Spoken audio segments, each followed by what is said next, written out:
Did you hear that 91% of guys that use Dove Men Plus Care antiperspirant recommend it? Dove Men Plus Care user Daniel said that his armpits aren't the worst thing at the gym anymore. Make the locker room a better place and pick up some new Dove Men Plus Care for your gym bag at your local retailer.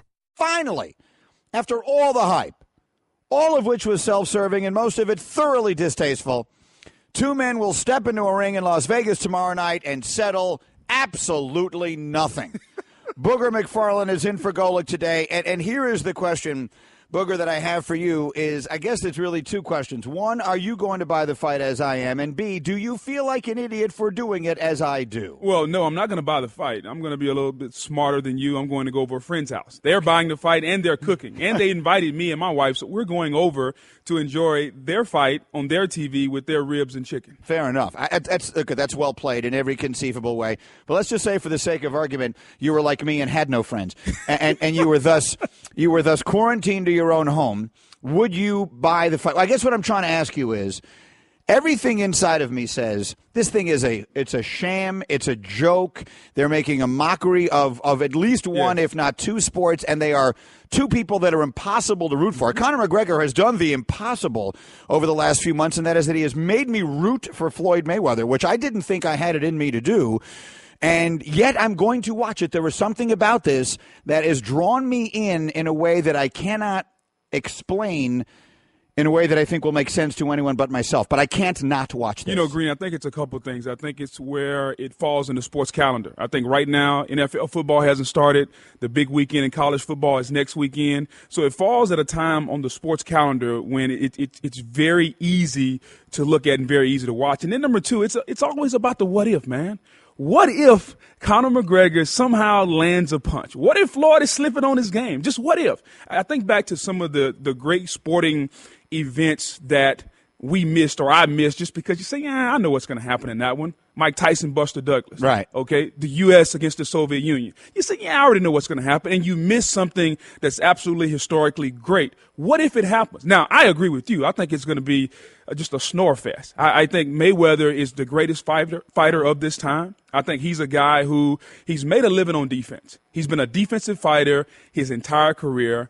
And all the examples that he's given us shows us that that's not going to change against Conor McGregor. But what if, though? What if? I think the what if is the one thing that has us wanting to watch this fight. Yeah, and look, I'm going to argue against myself because the what if is, if McGregor beats him, what exactly does that even mean? This isn't McGregor losing to Pacquiao in his prime. This isn't McGregor losing to De La Hoya in his prime. This is Mayweather, coming out of retirement for a payday, and everyone knows it's that, spending the entire week, from what I'm reading, in strip clubs. This is how he's preparing for this fight. Cashing a guaranteed $300 million check, it sounds to me like, on the low end. And then if he didn't really take it seriously and loses to Conor McGregor, what does it really mean? I don't know. I don't know that it actually means anything. Is it Buster Douglas beating Tyson? Is it the U.S. beating the Soviet Union? Is it really an upset on that level? Because I don't think it has the historical ramifications that those things No, it doesn't, because you don't have two guys that are in the same discipline. But, Greeny, what it is, it's Floyd Mayweather, the greatest fighter of our time. Like, he's the greatest fight I've ever seen. Yeah. And it's in his discipline. This is boxing. Okay, forget how big the gloves are, whether they're 6 ounces, 8 ounces, like whatever the gloves are going to be. This is the greatest fighter of our time in his discipline, in his house, in his backyard in Las Vegas. And now you're taking on a guy from a different sport, a sport that's trying to take over your sport. Okay, UFC, MMA, like that whole mixed martial arts thing. There was a point in time where Dana White was basically trying to push boxing out of the way. So to me, it's a little bit bigger than just saying, hey, here's Floyd Mayweather, the greatest fighter of our time, against Conor McGregor. And these are two despicable human beings. This is a situation where a sport in which Dana White is trying to push to the forefront, okay, mixed martial arts, UFC, against boxing, against the greatest guy that we've seen. So to me, there's a historical preference from that avenue that maybe a lot of people aren't talking about. That's a good point. I do. And so you could say that Floyd Mayweather is fighting for the sanctity of boxing, and the only thing I'd say about that is he doesn't care. I don't believe for a second that Floyd Mayweather cares about anything beyond his own money and his own self, and that's fine. But I do agree that will, like I heard Teddy Atlas talking about this, and that's a person who I'll listen to on the subject. Teddy Atlas saying he's a little bit afraid because it would of what it would do to boxing and the reputation or whatever of boxing if Floyd were to lose this fight, which I think there is practically no chance. You know, you were on one of the great defenses of all time. You won a Super Bowl with the Buccaneers in 2003? Yes. 2003. Yep. And so if your 2003 Buccaneers had played the 2000 Ravens, right? So they had a great defense. You had a great defense. They didn't have a whole lot of offense. You didn't have a whole lot of offense. What would have happened in that game? Well, I think it would have been a snore fest. It would have been entertaining. Don't tell Golick that. Golick would have said it would have been the greatest game of all time. These defensive guys would have loved it. It would have been 6-3. But from an entertainment standpoint, if you don't like defense, it'll be boring to you. One of the greatest games I've ever seen is the LSU-Alabama game that was 9-6, I believe. That was not a touchdown score. Everyone said, oh, this is terrible. This is bad ratings. It was one of the greatest games you've ever seen because if you understand the intricacies of how defensive football is played, it was outstanding. The talent level was way up. And I think that when you look at it at two guys that are two teams that are defensive teams, you have to kind of be an expert of what you're watching. You have to be an expert of football or an expert of boxing. A lot of people don't appreciate Floyd Mayweather. Okay, he's one of the great fighters we've ever seen. He just does it in a different way. He's not a knockout artist. He's flamboyant. He could have been a wide receiver because two things matter to Floyd: him and his money. Exactly. Those are the two things that matter to him. But I appreciate him because it takes a lot to be technically and fundamentally sound in your craft, and to go out there 49 times, Greeny. He's rarely been hit. I can only think of one time that he really was in trouble in the ring. Zab Judah had him in trouble in the ring. Somebody as quick as him, a lefty, had him in trouble. Zab was not in shape that day. Zab couldn't finish. I don't think McGregor is anywhere near what Zab Judah was, which is why a lot of people think this is going to be just kind of, hey, go get some wings. Is it over yet? Nah, let's go back. Bring the ribs, too. Like, everybody's going to be having a good time, and maybe the fight will be on in the background. Fight's going to be on pretty late. You're eating that late? I mean, you're eating ribs at like 11:30 at night? Here's the deal, Greeny. What you have to do is you have to understand when the end is, and then you start at the beginning. So I know what time this fight is going to be. So my tea time is not going to be at 8 a.m. Gotcha. I'm going to push the tea time. I'm going to push the tea time. No, on Saturday and Sunday. I'm going to push the tea time up a little bit. So instead of being at 8 on Saturday, it's probably going to be at around 11. So the day will just get pushed back, okay? The lunch portion of the snack will be the early dinner at 7. And then the real dinner will happen during the fight at around 11:30. You are just a beautiful person. You really are. Somehow I manage always to be sitting in here with people who can explain food to me in a way that I couldn't possibly comprehend. All right, let's go through off the top here. Let's go through the sports from last night, and then we'll look ahead a little more to the fight. I got a lot for you in the hopper today, but the Dodgers picked up their 90th win of the season yesterday in their 126th game, tied for the fourth fastest in the World Series era. Now, there have been a lot of injuries and all that kind of stuff. Right now, because Booger is a baseball fan, do you believe the Dodgers will back this thing up as the Cubs did a year ago and win the World Series? No, I like the Washington Nationals. I think when you look at the pitching staff, obviously the Dodgers making the trade for Yu Darvish, everybody's giving them a heads up depending on the health of Clayton Kershaw, but I just feel like it's the Washington Nationals' time, man. Strasburg, Scherzer, those guys. I like the Washington Nationals. Off the top. Meanwhile, for the second time this year, Chris Sale got bombed by the Indians.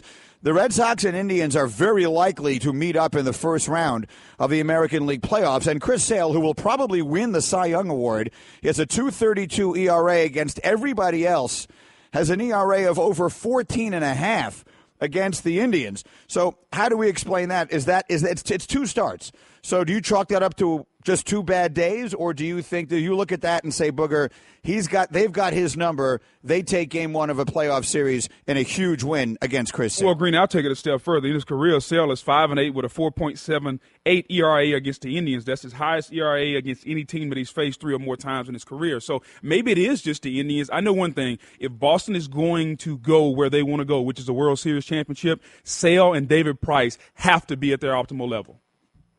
Off the top. What else have we got? In the year of the home run, there were several big ones hit yesterday, including Giancarlo Stanton. He is 3 home runs away from the 9th season in baseball history with 50 home runs before the month of September begins. That statistic courtesy of the Elias Sports Bureau. How closely are you watching Giancarlo Stanton, and how interested are you in whether he gets to 60? I am, and I'm trying to pay as much attention to Giancarlo as we paid to Aaron Judge, because Giancarlo has been doing for the last several years what Aaron Judge did for half a season. And if we're going to give Aaron Judge an all hail and all rise, you best be paying attention to what that young man is doing down in Miami, because he's been doing it a lot longer than Aaron Judge. Off the top. Well said. All right, Cam Newton played last night. Played one series for the Panthers, but it was significant in that it was his first preseason action, and it was significant in that they went 10 plays and 75 yards, and he threw a touchdown to Kelvin Benjamin. Did you get to see Cam last night? Yes, I've been very critical of Cam. I think this is a huge year for Cam Newton. Okay, last year was a disappointment. The year before, he was the MVP. They went out, they've got him another weapon in Christian McCaffrey. What can Cam Newton do now to improve two things? Because I believe two things make a quarterback, Greeny: decision-making and accuracy, and Cam Newton has struggled with both in his career.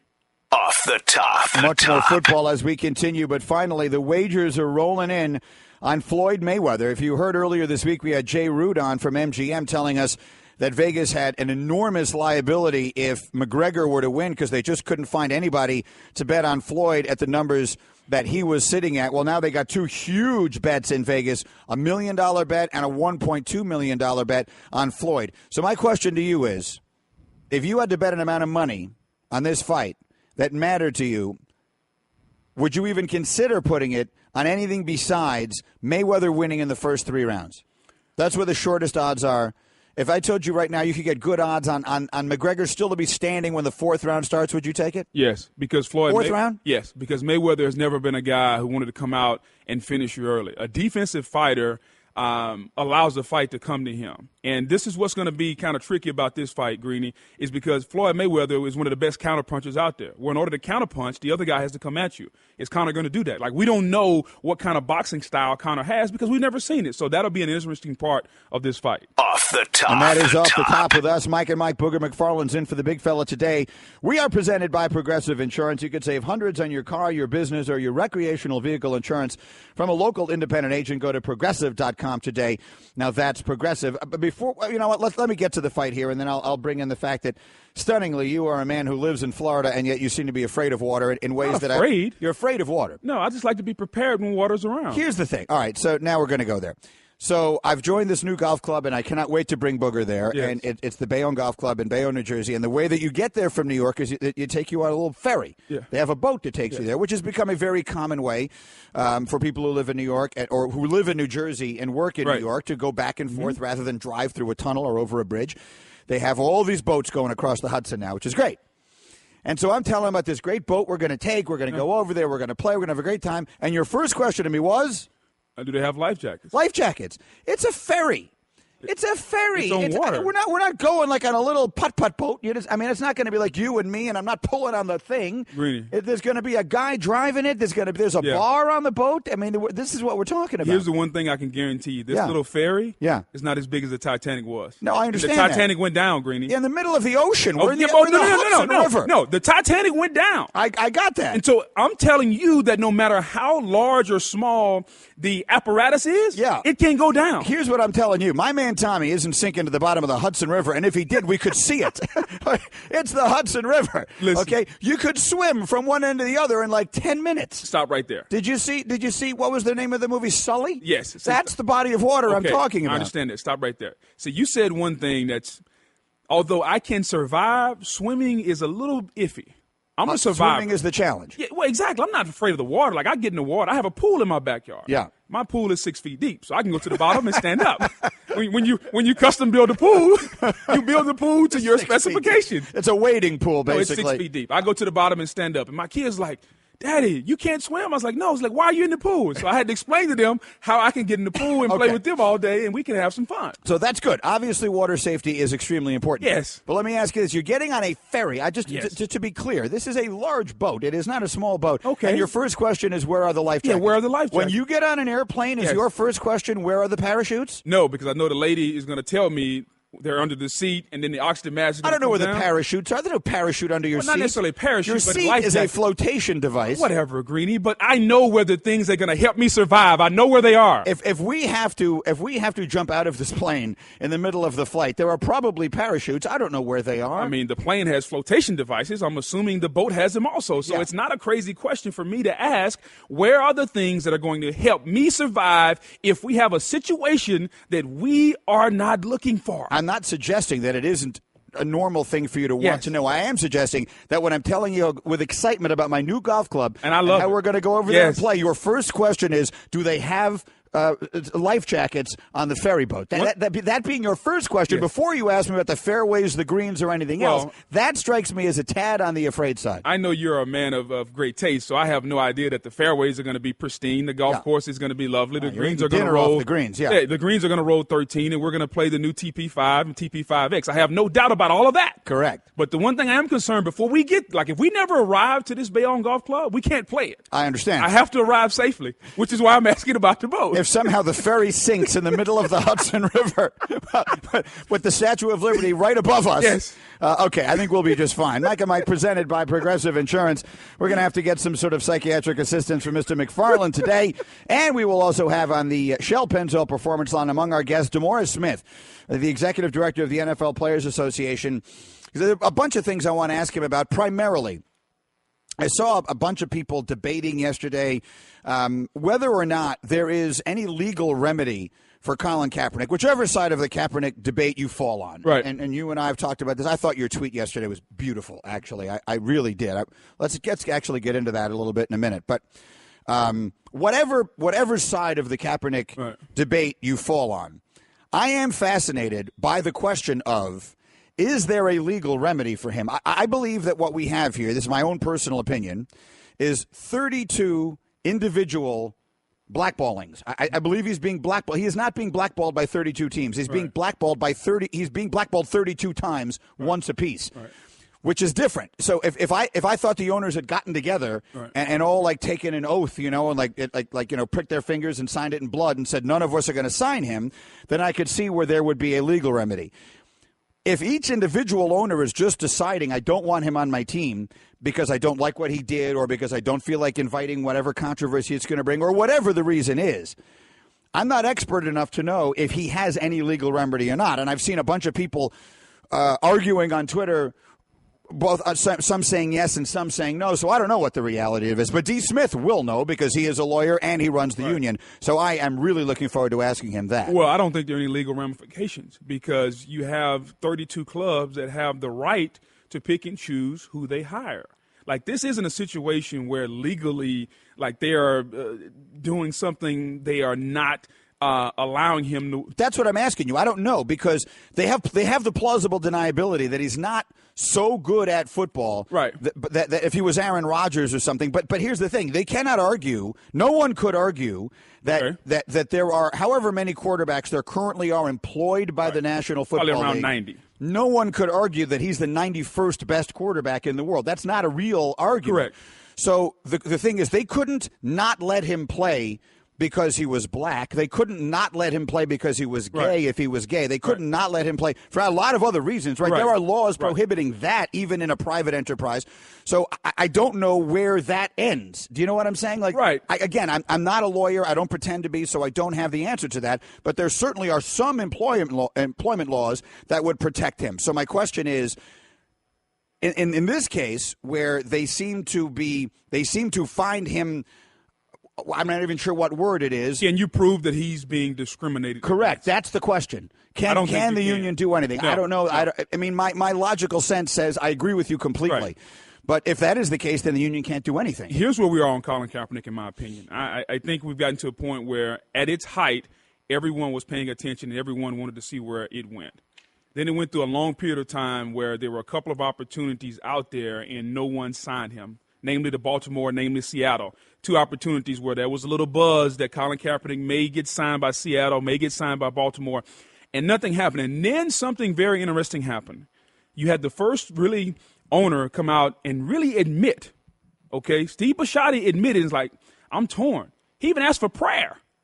Like, he was that torn, and I thought it was a very vulnerable moment. Now, I didn't agree with him. Now, you're a guy who's running a multi-billion-dollar organization, and you make decisions every day. Why do you need prayer about this one? So I thought on one hand he was trying to save face publicly, but he was one of the first ones to openly talk about it. And I think we reached that point. Now we're at a point right now where when you hear Shady McCoy talk, I think Shady is very sincere. When Shady talked about it would be a distraction. Because here's where you are right now.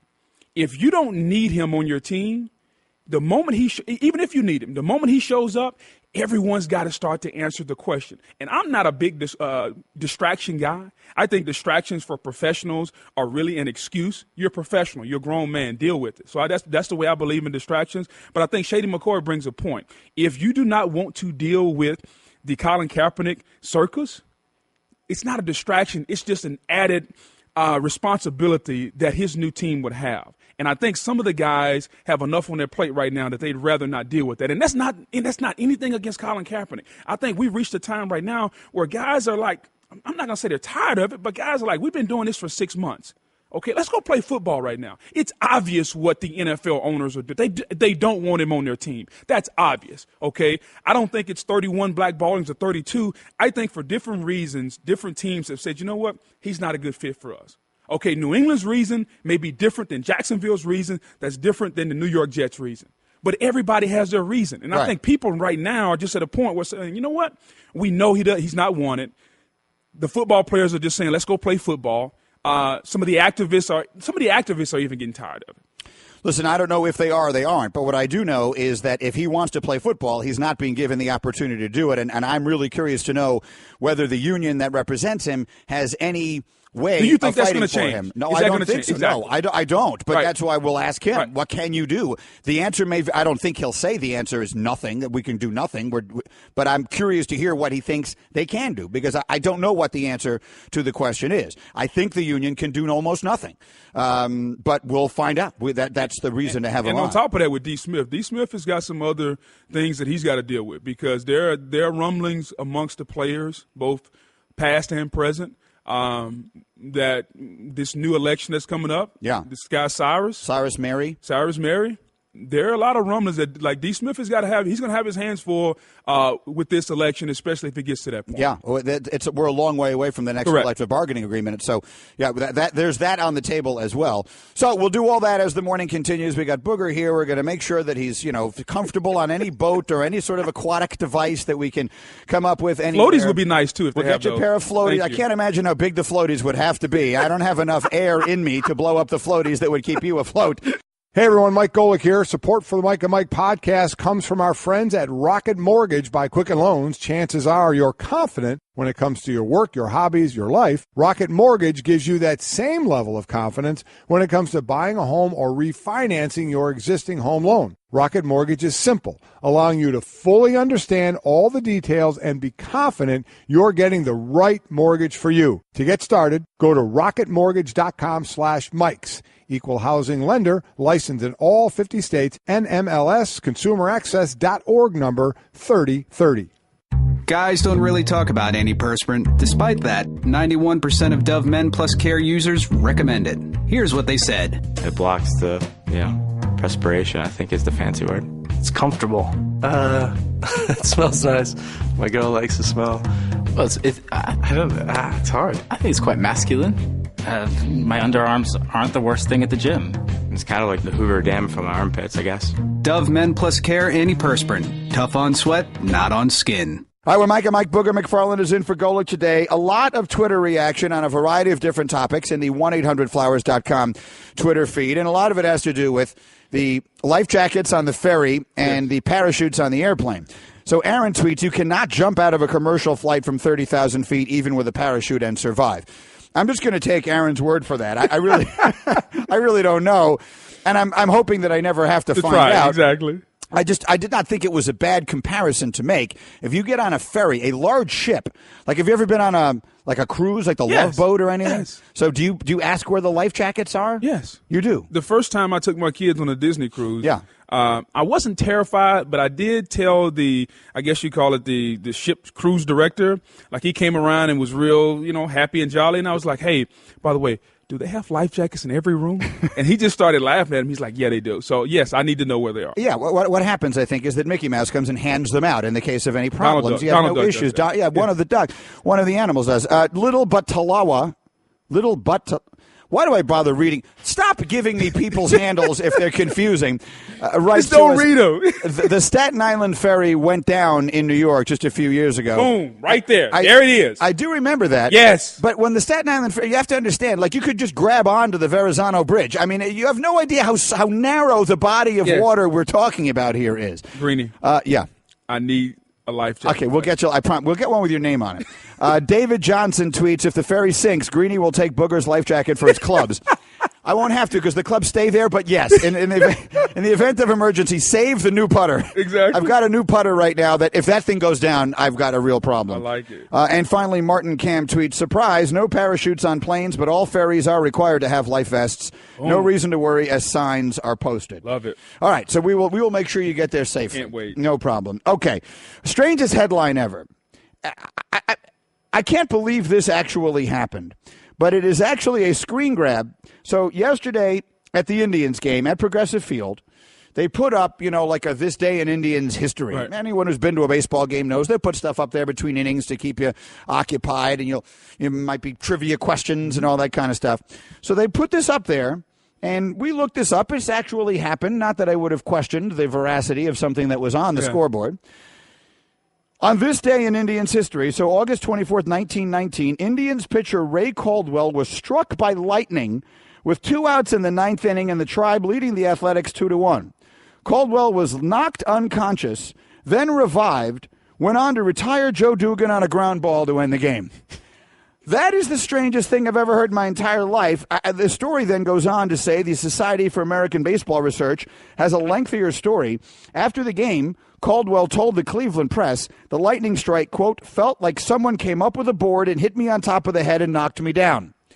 He assessed the damage, found he had slight burns on his chest. Speculation was that lightning had hit the metal button on his cap, surged through his body, and exited through his metal spikes.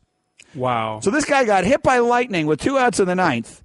The lightning hit the little metal thing on the top of his cap, went through his body, singed his chest, went out through his metal spikes. He collapsed, gets up, retires another batter, and walks off with the win.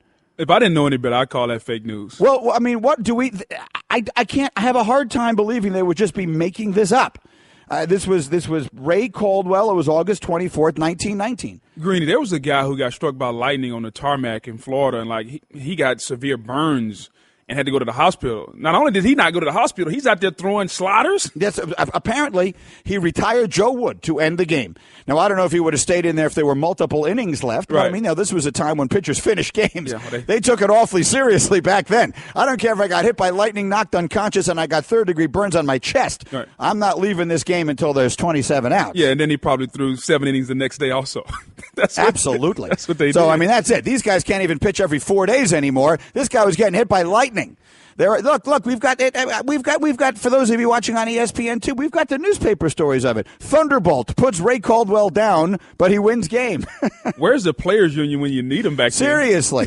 Okay, where's Don? Get Marvin Miller on the phone. We can't have guys getting hit by lightning and finishing games. Come on, we live in an age of player safety. All right, we got Floyd tomorrow night against Conor, McGregor and Mayweather. The build up to this thing. You knew it would be crazy. Yeah. It's been 1,000 times worse than I thought. Mm-hmm. It's been so distasteful. It's everything about it has just been horrible. Mm-hmm. I would love to. I believe that it is my job to watch it. I'm going to be here Monday morning, and I believe that it is my job to have seen the fight so that I can talk about what happened. But even if it wasn't my job, I would want to watch this because the little kid in me who used to sit there with my brother and I, we watched wrestling all the time, and we would always say, do you think Andre the Giant could beat Muhammad Ali? And then it would eventually turn into, do you think that the Fonz could beat up Danny Zuko from Greece? And any number of ridiculous, anyone could fight anyone, and who would win? It's the age-oldest question in the world. I need to have this answered here. I need to watch it. And while I find Conor McGregor, I don't follow MMA closely. I find his behavior throughout the entirety of the build-up to this thing just despicable. I still think that the most interesting potential outcome of this fight is if he wins. If he does land some kind of miracle punch and knocks Floyd out. Well, I think the likelihood of that happening is slim and none. And, Slim is probably somewhere traveling across the Hudson in a ferry right now. Very good. Yeah. Excellent. Well done. So I love it. There we go. Yeah. But we watch Greeny because there are very few times in life where events happen that bring multiple compartments of society together.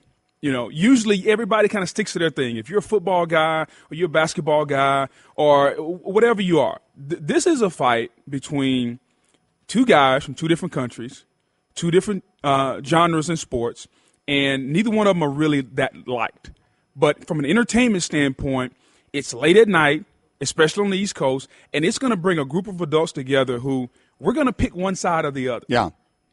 People across the country in Ireland, where Conor McGregor is heritage at, they're going to be rooting for him regardless of how you feel about him. And so it's one of those rare events that's going to bring more than one compartment of people together around the world. And I think that's why it's going to get a lot of hype, and that's why it's going to sell a lot of pay-per-view buys. There's no question of that. So Floyd Mayweather is guaranteeing the outcome. You will hear that from him. Teddy Atlas has one way that Conor McGregor could emerge the winner. You'll hear that from him coming up next. And then we'll get into what LeBron said yesterday, because he was both right and wrong, in my opinion, at the same time. Sports fans anywhere can earn a nationally recognized degree from Penn State. Online. Whether you're starting or finishing your degree, study where and when it's convenient for you. Choose from more than 125 programs to become a top prospect in your field and advance your career. Learn more at worldcampusinfo.com.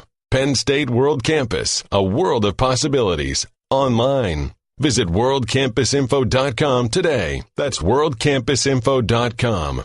Quickly, before we get to Floyd Mayweather and Teddy Atlas, Mac tweets at us.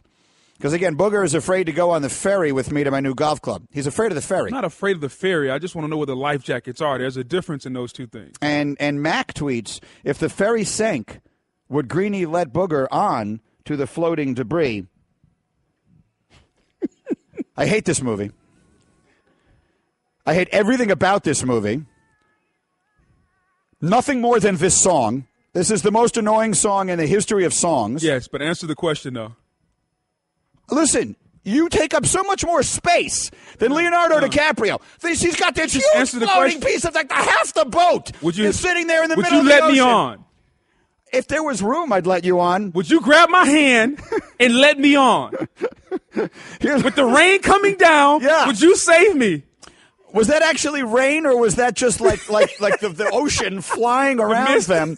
The mist of the undertow, or whatever it is, the suction from the Titanic being sunk down to the bottom of the ocean with a diamond that's not in it because Kate Winslet has it in her pocket, for crying out loud. And there's more than enough room, and they get rescued 4 seconds later. She's blowing on a whistle. There's a whistle, but we don't have room for Leo on this thing.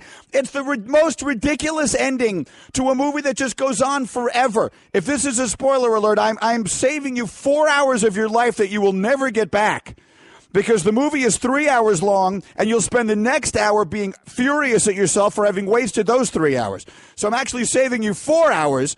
Don't under any circumstances just go see reach out Titanic. and grab my hand, Big Fest. Just grab my hand. Just grab it and save me. If the Bayonne ferry goes down, I will give you the lifeguard. What is that thing? What is the lifeguard thing where they swim you back to safety? Idea. I'm a good swimmer. Yes. The lifeguard hold? Okay. I will lifeguard hold you back to the Jersey side. You are the king of the world, Greeny. I'm exactly right. Oh, well played. Okay, we're Mike and Mike. Let's do some Straight Talk now. It's brought to you by Straight Talk Wireless. Best phones, best networks, no contracts. Let's hear from Floyd. Floyd Mayweather guarantees that he's going to do something he hasn't done in a long time, and that is he is going to knock out Conor McGregor. Same way he's talking about he's giving it. Hopefully, he can take it this way. But once again, remember what I said. 100% chance this fight won't go the distance. 100% chance the fight won't go the distance. Here's the thing. I don't know Floyd Mayweather at all, personally. But he doesn't strike me as the kind of guy who wants to play games here. Right. So I think the likeliest outcome, if all these guys are right, all right, we'll play you Teddy Atlas here in a second, but if Max Kellerman is right and all of the boxing people that we know, even Manny Pacquiao, who says he thinks this fight is going to be boring, and if anyone would know, he would, because the last fight he was in, 2 fights ago, or whenever it was that he fought Floyd, it was excruciating. But he says it's going to be boring. If that's true, and Mayweather really can take this guy out whenever he wants to, he strikes me as the kind of guy who will quickly. Right? He'll just be like, okay, all this talk, let me just show everybody. Boom, boom, boom, boom. Thank you. Give me my $300 million. Good night. But that goes against everything that he is, which is he's a defensive fighter. He's a counterpuncher. Like, he's never been the guy that's been the aggressor. And I think when you look at this situation, the one thing I know that Floyd loves more than money, and that's the zero. That's the zero at the end of his name. Yeah, he loves that more than any amount of money. Like, if you told Floyd, hey, Floyd, if you lose this fight, and win the next one, and we have a trilogy, you can make $1 billion in 3 fights, he wouldn't do it because he wouldn't want to lose. That's the one thing when you have somebody of his personality. He's always wanting to brag that zero is the most important thing. So, Greeny, I think what he's going to do is do what he's always done. If it's not broke, don't fix it. He's always been a guy who's been slow to start. Let the fight come in the first couple rounds, and then once he figures out whether the guy, the opposition, has enough hand speed to match him, then he goes to work. I think right now he's going to know that Conor McGregor doesn't have the speed, the hand speed, or the foot speed to fight him. So, yes, he may start a little early, but I do not expect a knockout in the first 3 rounds. If anything, Floyd wins maybe in round 7, 8, or 9. You got to realize Conor is in great shape. He's just not in great shape to go 36 minutes of boxing. He's in great shape early on. The fatigue factor will happen in the latter rounds where Floyd can knock him out with body shots or shots to the head or whatever. How does Conor McGregor emerge the winner? It's an interesting question, and here's a very interesting answer from our Teddy Atlas. Plan A or Plan B might be for him to come in low or kick or whatever, get Floyd on the floor, pound and ground him, win, get disqualified, pay the fines, put his arms up in the air, and proclaim himself the emperor of the universe in all combat sports. And you know what? Who knows? He might even have a signed contract with some bad boy promotional company that's paying him $20 million if he does that. And even if he doesn't do it, his brand, yeah, he loses. Technically. He wins, though. His brand goes through the roof. I mean, I guess it makes sense. Right? You may be quicker than Conor McGregor, Greeny. Like when you watch these little highlight tapes, and they show Floyd on the speed bag, like I'm amazed at how fast his hands can move. I watch Conor McGregor and I'm thinking, man, maybe I could do that. Like, maybe you can honestly move your hands. Like, his hands aren't moving fast. And in order to beat Floyd Mayweather, in order to touch him, forget about beat him. In order to touch him, you have to have hand speed. That's the one thing that every boxing analyst has said all along. In order to beat this man, you're going to have stamina. You're going to have power. But more than anything, you must have quickness. Because Floyd Mayweather is a defensive fighter who is as quick as we've ever seen. McGregor doesn't have the quickness. That's why Max Kellerman is saying if he doesn't want to get touched, he's not going to get touched. Right. Because McGregor is just not quick enough. That is Max's take on this thing. And again, I defer to him. He knows a lot more about boxing than I do. And Max's basic take on this is if Mayweather doesn't want to get hit a single time, he won't. Yeah. Look, that actually would be entertaining to watch. Like, there's a defensive football game, to go back to our previous analogy, might not always be the most exciting thing, but a defensive masterpiece is. Like, the 85 Bears were fun to watch. Your Buccaneers defenses were fun to watch. The 2000 Ravens and a few others, the Broncos a couple of years ago, were fun to watch. So if Floyd does that, if he basically pitches a perfect game, if he doesn't get touched at all, I suppose that would be entertaining to watch. Straight Talk Wireless nationwide coverage on America's largest and most dependable 4G LTE networks. Jeremy says here that Retief Goosen was struck by lightning on a golf course as a kid in South Africa. I'm just curious. Does anyone check these tweets before they get handed to me? Like, did we look that up and confirm that? I mean, because anyone could just tweet us anything, and it gets handed to me, and I got 40 seconds to kill at the end of an hour, so I'm like, oh, wow, Retief Goosen was struck by lightning. Someone could just tweet. Fact. Exactly. Now, I'm co-signing that. Anyone in the world could just tweet us anything, and I don't know exactly. Internet, it must be true if it's on the internet. I really hope we have some decent editing going on here. It's back to school time. This year, Sport Clips Haircuts will send you back in style with the prize package sure to send you straight to the head of the class. Visit sportclips.com/back-to-school for your chance to win. No purchase necessary. Ends August 25th, 2017. Must be 18 or older. Subject to official rules at sportclips.com. Void where prohibited. My good friend, Booger McFarland. You're a great man. It sounded good, though. Well, you are a great man. Thank you. Booger McFarland is in for Golick today. And I got to tell you, I just clicked on the response and to my Titanic rant. Yes. And I am heartened by this because everyone agrees with me. I can't think of anything I've said in 18 years of hosting this show that has received more universal and unanimous agreement than my steadfast belief that Titanic is the most annoying movie ever made. I lost all interest in the Oscars. Best movie. It was the worst movie ever. How could it have been the best picture of the year? If any other movie was made that year, it should have beaten it for the award. And I got to tell, like Cedric right here, turning on my radio to hear Greeny yelling about how ridiculous Titanic is, probably the best start to my day possible. And there's one after another after another. Everyone agrees with me. It took a long time to get to an inevitable end with the Titanic. Like, that's the way I sum that up. It took a long time to get to the boat going down. Listen, I mean, there's a million jokes you could make here. Yes, I mean, it was a legitimate tragedy, so I don't want to make any jokes about it. But I mean the movie, by the way. Oh, and also what happened with the Titanic. So anyway, moving forward from that, which I thought was interesting, we also had the story of lightning striking, and it was actually a good teachable moment for the staff. Which is, they just handed me a tweet that said Retief Goosen was struck by lightning while on a golf course as a kid in South Africa. And it occurred to me, anyone could tweet that. Thankfully, a good job by Patrick over there. He did confirm that actually did happen, which got me thinking about South African golfers. Right. And it made me think that Gary Player, at the age of 82 or whatever it is he is, could get struck by lightning on the first tee tomorrow, and I would still take him to beat you in a round of golf that day. He would still beat you in a round of golf that day. I'm sure he would probably try, Greeny, but I'm just wondering with this whole struck by lightning thing. Are you actually getting hit by the lightning, or is the lightning hitting in your vicinity? Because it sounds kind of weird that electricity could go through your body at that high of a voltage and you be okay. So I'm just wondering, with all this lightning talk this morning, is the lightning striking in the area, or is it actually striking the arm, the leg, is it actually hitting you? Well, in the case of the pitcher, it hit him the story says that it hit him in the little metal thing on top of his baseball cap, went through his body, and then exited through his metal spikes.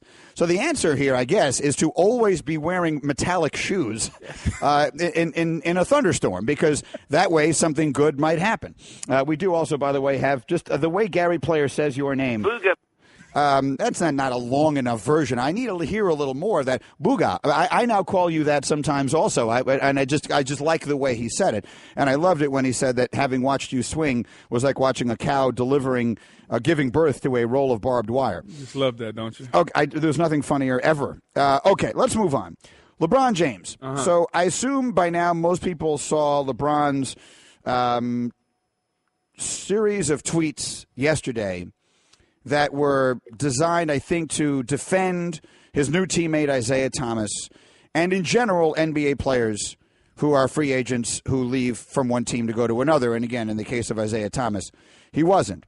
So I'll just read you the series of tweets for those of you who didn't see it. LeBron tweeted in sequence, "The burning of the jersey thing is getting ridiculous now. The man was traded. What do you not understand? And he played in a game after his sister's tragic death. Gordon Hayward paid his dues as well, and he's decided to do what's best for him and his family. Put in the work, got better, became an all-star, etc. If these guys weren't good, you guys would be the first to say, get them up out of here. Man, beat it. When we decide to do what's best for us, it's cowardly, traitor, etc. But when it's on the other side, it's business, huh? Okay, man, do what you feel is best for your profession, love, family, happiness, and continue to #strive for greatness, #salute. Now, there's obviously nothing wrong in any of that. Everything he's saying is obviously right. What this seems to have come from what I can tell, was one idiot setting fire to an Isaiah Thomas jersey. Every other Celtic fan that I saw on Twitter responding was destroying that guy because, A, Isaiah Thomas was traded, didn't leave as a free agent. B, he did go back and play after his sister's tragic death in the playoffs and stood there crying in the pregame and went out and played. And all of the obvious, and then see the act of burning a man's jersey because he chose to go from one team to another is just steadfastly ridiculous under any circumstances. So everything LeBron James said is right. There's nothing about it that I disagree with. But I do wonder if he should, if you're LeBron James, right, do you need to be worried about this? Do you need to be worried about one idiot setting fire to a jersey? I guess what I'm just saying is, when I was growing up, my dad was a passionate sports fan. Right. Okay, I didn't come by this by accident. So we would be sitting and watching the TV, and my dad would be yelling about stuff that was going on all the time, primarily announcers, which is ironic that I wound up becoming a sports announcer, because he would yell and scream to me about the announcers and all that kind of stuff, and it was just one man sitting in a living room and yelling. That's basically what Twitter is. Yeah. It is millions of individuals sitting in their living room and yelling. And when my father did it, no one would hear it but us, and 1 minute later, it was as though it had never happened. And the reality is, each of these individual tweets is exactly that. So if I'm LeBron James, and I get it, he's trying to stand up for his new teammate, and that's cool, and I get that when he left in the decision, he went through the biggest ever example of this, so maybe he's got a personal connection to this or a personal attachment to this that feels more significant to him. But it feels to me like the best response, I think, for a player to fans who are criticizing them for doing what is obviously in their best interest is just to ignore them completely. You know, Greeny, I'm reminded of the great Disney movie, The Princess and the Frog, where Mama Odie says you got to dig a little deeper. And when you dig a little deeper in this story, what you find is LeBron James has held a grudge for years. And it goes back to when he left. He never responded to the fans of Cleveland. He never called them out when they burned his jersey, when he left and went to South Beach. Even when he came back, when he wrote the article, the letter with Lee Jenkins, he never called them out. He talked about everything that he could do. And finally now LeBron James seems to be letting all the frustration out. And he's using Isaiah Thomas. And everybody knows Isaiah Thomas didn't just decide to leave. He got traded. There's nothing he could do. I've been traded.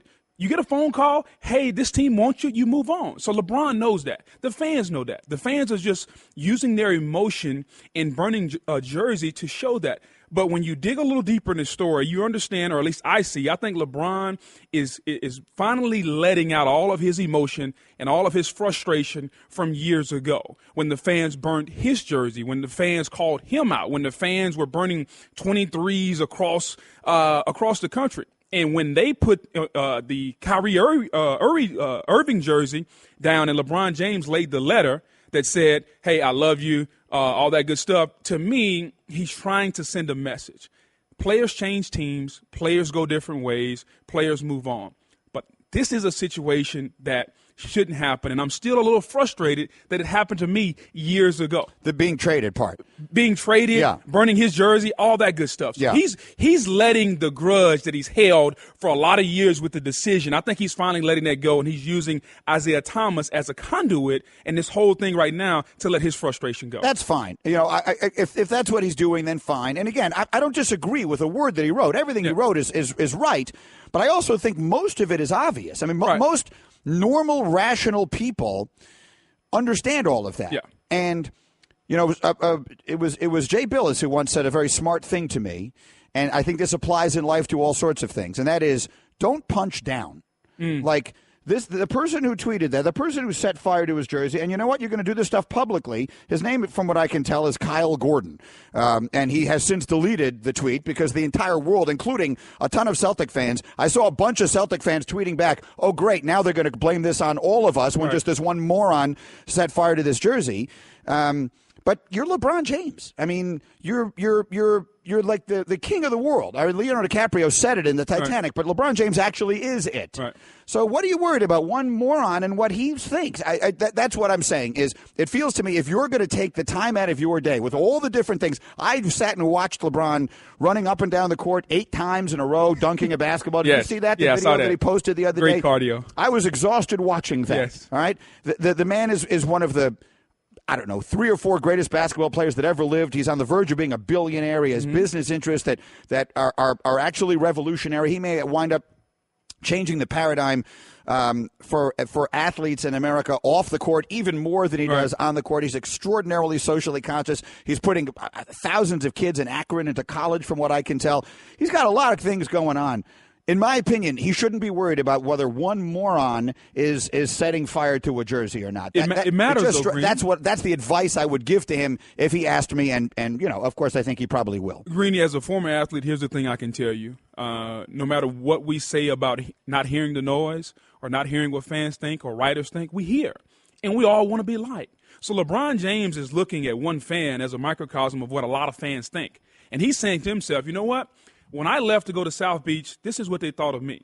Kyrie Irving, Isaiah Thomas, the trade goes down. Fans are thinking this. All players want to be liked. So you're asking yourself, why is he punching down? Why is he reaching? Because the people that he's punching down to are his fans, the people that watch the NBA. And as an athlete, we want to be liked. We want people to like us. It doesn't matter how much money you have. It doesn't matter whether you're a billionaire or not.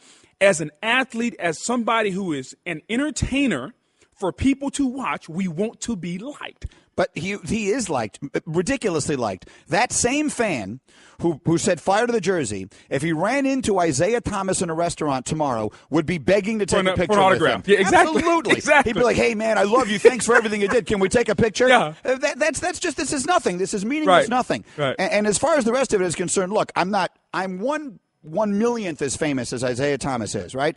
Absolutely. But if you ever look on my Twitter feed, I get a million terrible things tweeted at me every single day, every minute of every day. Should I be responding to all of them? Does it bother you? No. Oh, that's my point. Why would it bother me? Greeny, when you're an athlete sometimes and you're entertaining people. I'm entertaining people. I'm not an athlete, but my job is to entertain people. Well, I sit here on television every single day. I talk and people react. Right. And some of them react very negatively. You have mastered the art of not letting it bother you. I'm telling you, some athletes, Greeny, it bothers them. Early on in my career, my first 3 or 4 years in the league, it bothered me. Hey, you are terrible. You were a bust as a first-round pick. Yeah, I don't hear any of that. But there are times when you're alone, you think about those things. You think about what fans think. Does it really matter? Does it make you go through your day and change your routine? No. But when you're an athlete and my job is to play to a certain level and entertain you, and I'm not doing that, it bothers you. And I think LeBron James is no different. We all have feelings. He wants to be liked. And I guarantee he's afraid that this one fan is just a small portion of others that don't like him. And when you're a player that has been through some of the trials and tribulations that LeBron has been through, leaving Cleveland, going to Miami, leaving Miami, coming back to Cleveland, now everything's going on with Kyrie, LeBron wants to be liked. He is being portrayed right now as a guy that, you know what, whether you believe he or Kyrie, one of them can't get along with the other one somehow. Who are the fans going to believe? Like right now, we haven't heard from either one of them. All LeBron has tried to do is say, you know what? I wish him nothing but the best. I'm welcoming ITN. Players want to be liked. We're sensitive at some time, Greeny, and our feelings always get the best of us. And I guarantee you, once LeBron is able to do a press conference and talk, and somebody asks him, he's like, you know what? Just venting. Just kind of letting things go. Because you get emotional about your craft, about your job, about your family, seeing all these tweets. He has kids. His kids are probably seeing all these different things. It's a lot of built-up frustration, I think, with LeBron from years of this stuff. I understand that completely, and I think that is true largely of a lot of very famous people in any walk of life. And so what I would say, because now you're older and you're wiser. Correct. How old are you? 39. Okay, so you're older and wiser than you were when you were 24 and Correct. people were saying you were a bust as a first-round pick. And now you have maybe the most controversial job in America, which is you opine about college football. Yes. And you do it and frequently talking about teams from the Southeastern Conference. Yes. And if there's one thing that I've learned doing this job is that there are no people in the world crazier than college football fans Correct. in the southeastern part of the United States. So every time you say anything on this show, the first time you and I ever talked to each other, you came on here and said you thought LSU needed to fire Les Miles. I have to imagine your Twitter feed went crazy. It did. Went crazy. Do you sit and read every single thing everyone is writing to you? Do you respond to it? Do you worry about what people are saying? I don't worry about what people are saying, but I do take a temperature of how people feel about what I've said. That's different. You're using it as I use Twitter as a means of as a measuring stick. Exactly. Right, Completely. right. I totally agree. I've said this many times. A little lesson for people who are interested in broadcasting. I will keep my if we get into a topic, I will keep my mentions open, and I will see. And if as Mike and I start talking about something, if I get 4 responses to it immediately, I move on. because I know we're not touching a nerve. No one cares. Right. If I see 1,000 responses fly in immediately, I don't care what they say. People are interested. Correct. So we keep going. Yep. So that's not what I'm talking about. Right. But I'm talking about, Booger, you're an idiot. You don't know what you're talking about. You are a lousy player, and you don't know anything about football, and you don't know. And Georgia is going to win that this year. Yesterday, we had Herbie and Des Howard in here, and I asked them who's going to win the SEC, and he mentions Alabama, and I forget one other team gets mentioned, and I'm flooded with people saying, how could you have not told them Georgia is going to win the SEC? Oh, Auburn. They mentioned Auburn. Yeah. How could you, Greeny, how could you know nothing about football. Yeah. How could you have not stopped them in the 40 seconds that you were having this conversation and tell them Georgia should win? So should I be worried about? I mean, you know what I'm saying? Like that is as significant as one guy burning Isaiah Thomas's jersey. I get it. There's something very personal and distasteful about a jersey that you have worn proudly, that you have made popular, having someone set fire to it. I get it. I get that the imagery of that has got to be painful. I understand that. But I also think that in the day and age in which we live, if you're going to be a star of that magnitude, you just don't need to worry. This is just an older person trying to pass on a little bit of wisdom to someone who doesn't need it, but he doesn't need to be worried about that. He doesn't need to be worried about it. And Green, also there, you have to understand that LeBron James has taken on a role in which we haven't seen our other stars in basketball or football take on. He's the father figure. Okay, he's the guy that's speaking out on socioeconomic issues. He's the guy that's speaking out on race-related issues. He's speaking out. And so here's a guy also that's speaking for other players right now. Maybe Isaiah Thomas doesn't have a foot to stand on and come out and say, maybe he's too emotional. Maybe Kyrie Irving doesn't want to come out and say anything. Maybe there are other players who are going to be traded, who may want to speak out, and they may not feel they have the platform to do so. LeBron James has done something off the basketball court that, to me, a lot of athletes should take heed to. He's taken on the role of saying, you know what? I'm the biggest, baddest guy in the league, both on and off the field. I have a voice. When I speak, people listen. Whatever it is I'm speaking about.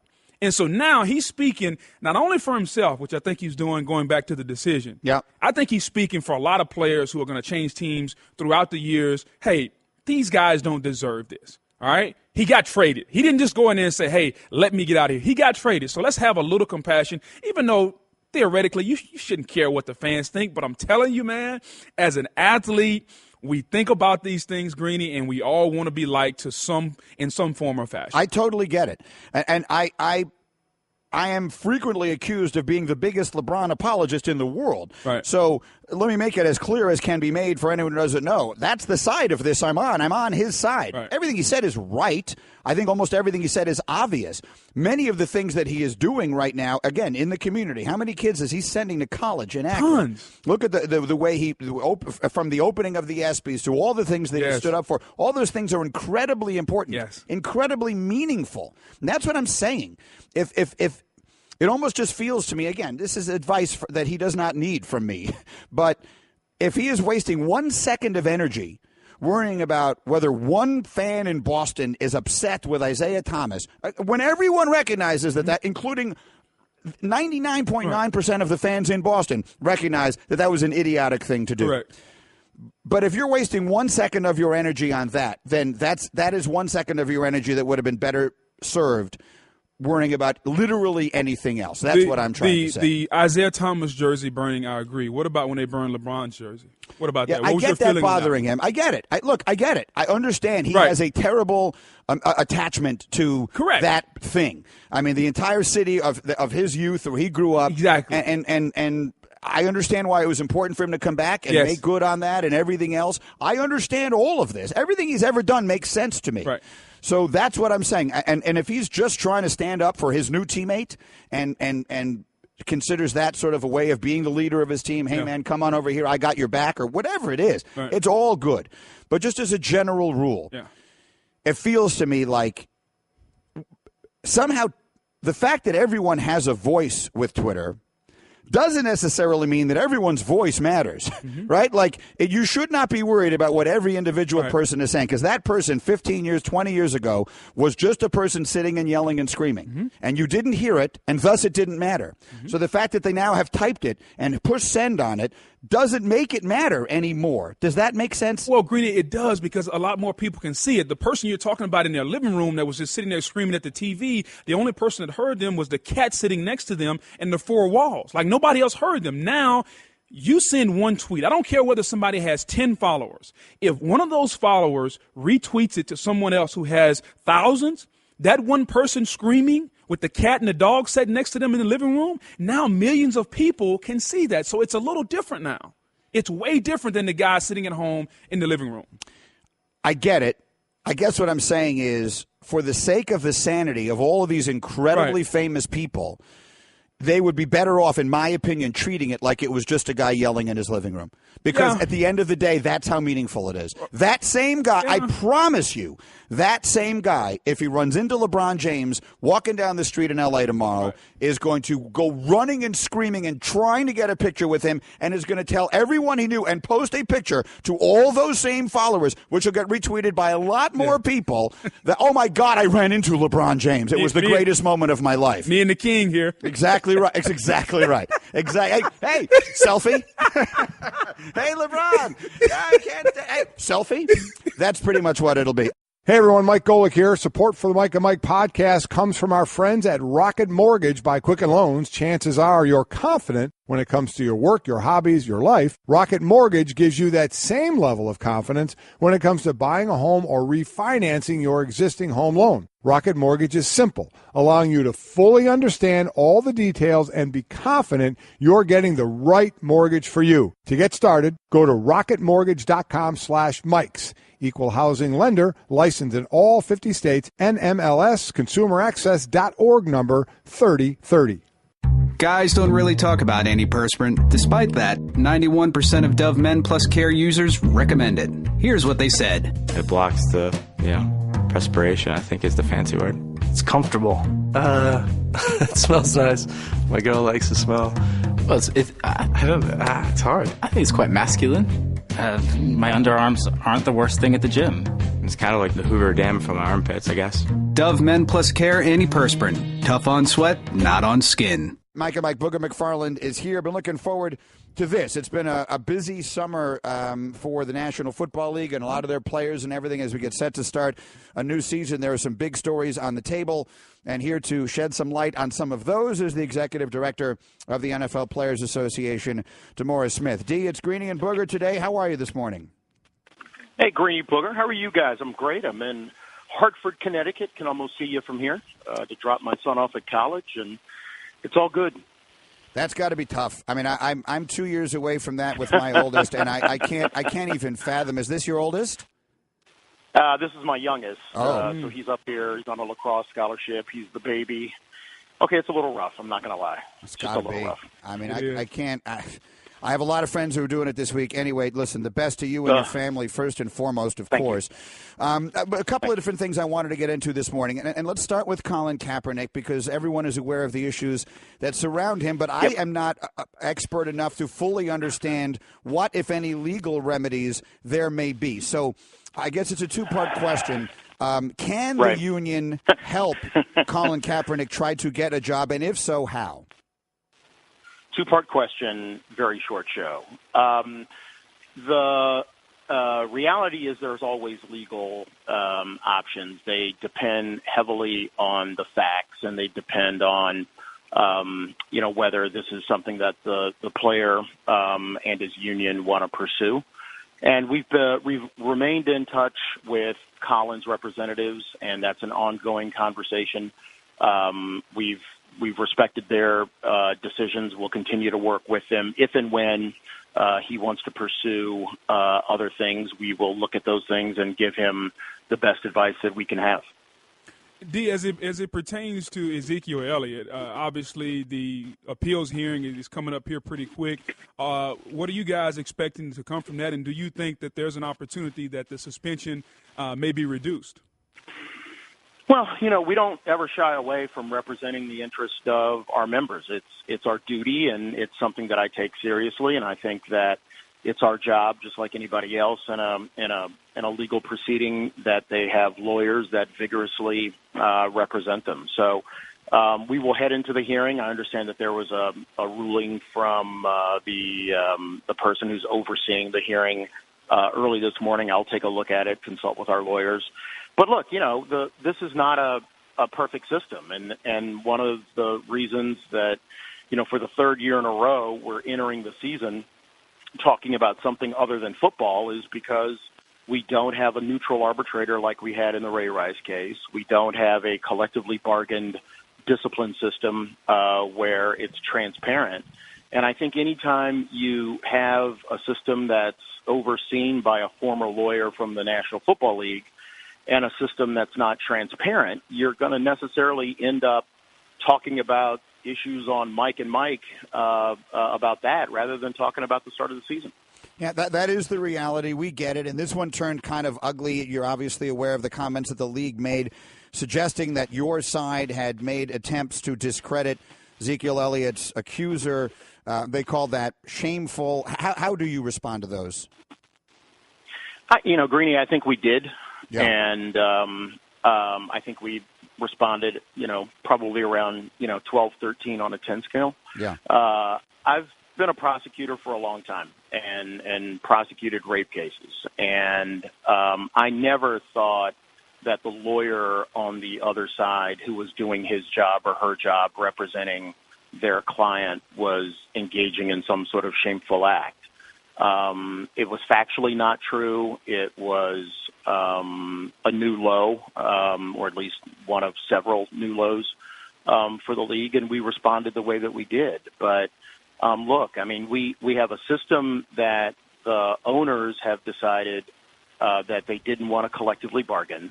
The irony is the owners that specifically blocked neutral arbitration in 2011 had cases involving their players later on. But when you don't have a collectively bargained system, when a system isn't transparent, and when the hearing is going to be overseen by a lawyer from the National Football League, you end up in public fights and you end up talking about all sorts of issues instead of focusing on, what should be an exciting time and will be an exciting time about the beginning of the season. Yeah, and fans will probably move on to that. D. Smith is with us here, but when you've got that, you called it a new light. It felt really bad in that instant between the two of you, the two sides, and then you talking about a work stoppage being a virtual certainty, and Eric Winston is talking, and with some comments that I think were largely misinterpreted, but talking about the future of the league in ways that made people a little bit uncomfortable. It feels from the outside as though this relationship has never been worse between the players and the owners. Would you say that is a fair characterization? No, I wouldn't say that, only because, Boogers has been around and you've been around for a very long time. You're talking about a group of people that did lock us out in 2011, right? You're talking about the National Football League was the one who had a rheumatologist who led the concussion research for years. We know that it took a group of former players to sue the National Football League over head injuries. So I'm not sure that it would be fair to say that the tensions have never been worse. This is the reality of two extremely strong organizations that have two separate constituencies. Roger represents the owners. I represent the players. But at the end of the day, are we ever going to shy away from representing the interest of our players and their families? And the answer is no. So when you have to sue the National Football League to make sure that our players get workers' compensation, I consider that something that we shouldn't have to do. When we have to sue the National Football League to make sure that doctors are treating our players as patients, I'm not sure that's something we should have to do. But I don't apologize for being aggressive when it comes to the health, safety, and financial interest of our players.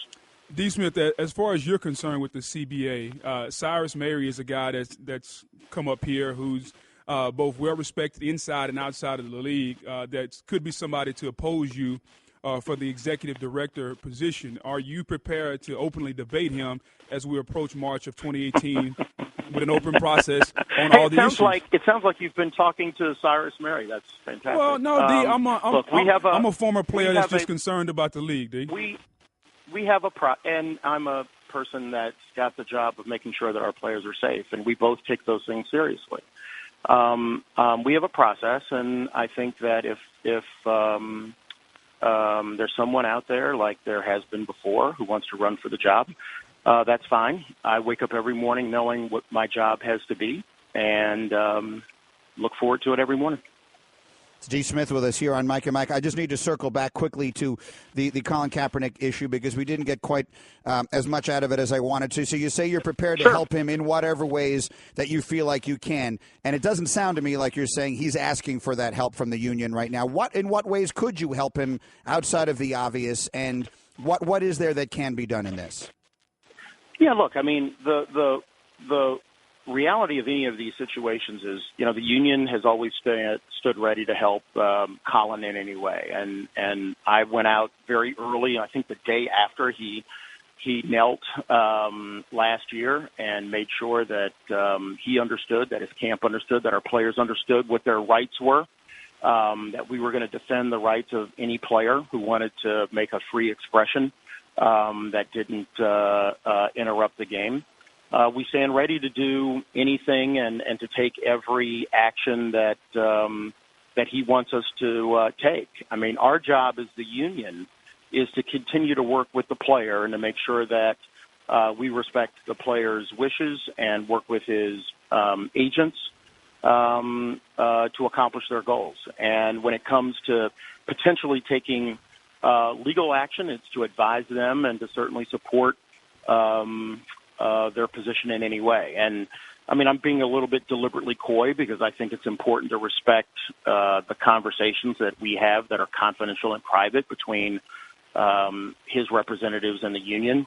But there won't be a day, and there hasn't been a day, when this union hasn't stood up for its players, and will continue to do so.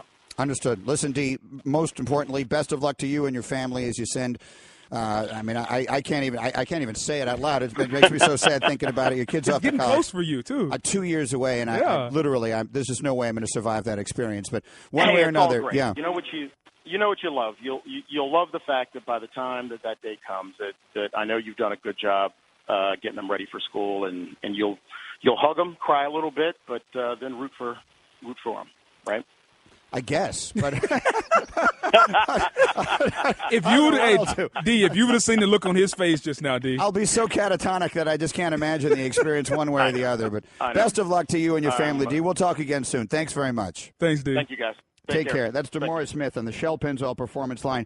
Get instant gold status at Shell. Join the Fuel Rewards program now at fuelrewards.com/gold. I have so many friends and family. My nephew is going to college this week or next week.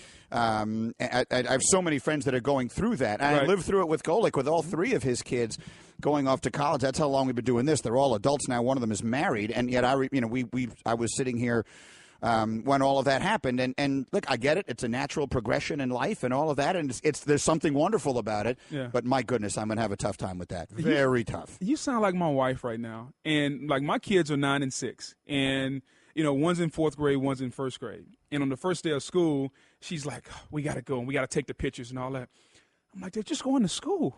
And she's like, let's go. And she's got signs made that says, hold them up, has your name, has like your favorite interest, what's your teacher's name, what grade you're going to. And I'm like, did we have to pay for this? Like, is this something we had to buy? Like, what are we doing here? In the meantime, there were a couple of different things in there that we talked about with Dee that I'd like to react to. So we'll do that next. Sports fans anywhere can earn a nationally recognized degree from Penn State online. Whether you're starting or finishing your degree, study where and when it's convenient for you. Choose from more than 125 programs to become a top prospect in your field and advance your career. Learn more at worldcampusinfo.com. Penn State World Campus, a world of possibilities. Online. Visit worldcampusinfo.com today. That's worldcampusinfo.com.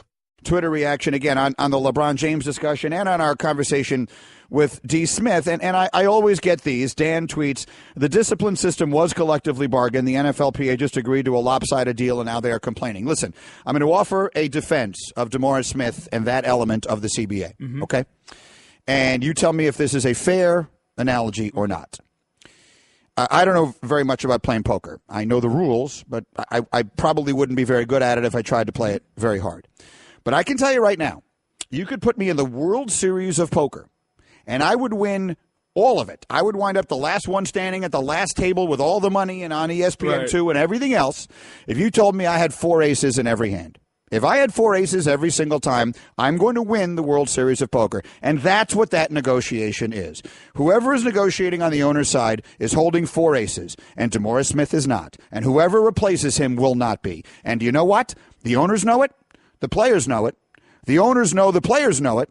And the players know the owners know the players know it. So that is a non-winnable negotiation. So they have to pick their battles and try as hard as they can to win the things that affect the most of them. And this discipline business, while it is a significant one for a very small handful of players, it certainly doesn't affect all of them, and it doesn't affect nearly as many of them as many other issues. So I do not criticize them for picking the very few battles that they felt they had a chance to win. Because at the end of the day, if they try to win everything, they are going to get crushed even worse than they did. You know, Greeny, to your point about a negotiation you can't win, the players won it for a long time with Gene, okay?